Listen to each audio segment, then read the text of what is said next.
இந்த உலகத்தில் நீங்கள் நன்றாய் கவனிக்க வேண்டும். திரும்ப திரும்ப சொல்லப்பட்ட ஒரு பெரிய பொய் ஒண்ணு இருக்கிறது.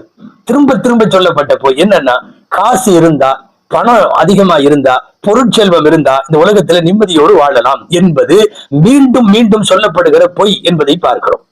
அதனால் தான் பெரும் பணக்காரர்கள் தற்கொலை செய்து கொள்ளுகிறார்கள்.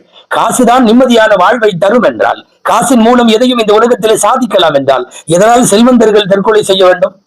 கவனிக்க வேண்டும். இந்த உலகத்தில் தற்கொலை செய்பவர்களுடைய ஆண்டுதோறும் லட்சக்கணக்கான பேர் தாங்களே மாய்த்துக் கொள்ளுகிற அவர்கள் பட்டியலை எடுத்து பார்த்தால், ஏழைகளின் தற்கொலைகளை விட பணக்காரர்களின் தற்கொலை அதிகம். இது எதனால்? பணம் இருக்கிறது, பொருள் இருக்கிறது, புகழ் இருக்கிறது, பதவி இருக்கிறது, எல்லாம் இருக்கிறது. ஆனால் அவர்களின் தற்கொலை விகிதாச்சாரம் தான் அதிகம். உண்மையாகவே காசு பணங்கள் நிம்மதியை தராது. ஆனால் அதுதான் நிம்மதியை தரும் என்று நாம் திரும்ப திரும்ப ஓடுகிறோம் அல்லவா? இது தவறான பாதை, புரியாத பயணம், கடைசி வரை நிம்மதி கிடைக்காது.